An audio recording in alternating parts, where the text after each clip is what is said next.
पुढच्या वेळी आणू नका हो तुम्ही, किती खर्च करणार आहे मॅडम? मॅडमचं उत्तर काय होतं माहिती आहे?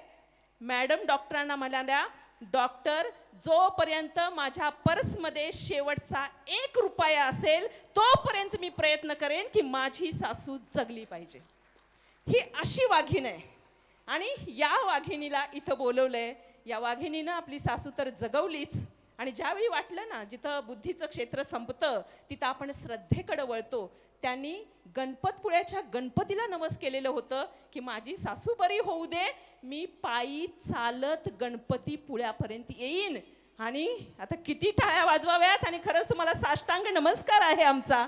गणपतीपुळ्यापर्यंत ही सून आपल्या सासूसाठी चालत गेली आणि तिनं नवस फेडलं. काय असू शकते एक सून आपल्या सासूसाठी, काय समर्पण करू शकते? आणि मग ते मालिकांमधून आपण जे बघतो ना, सगळं खोटं वाटायला लागतं. या सुनेसाठी, या सासूसाठी खरंच खूप खूप तुमचा आम्ही मनापासून आदर्श घेतोय, आम्ही तुमचं कौतुक करतोय. आणि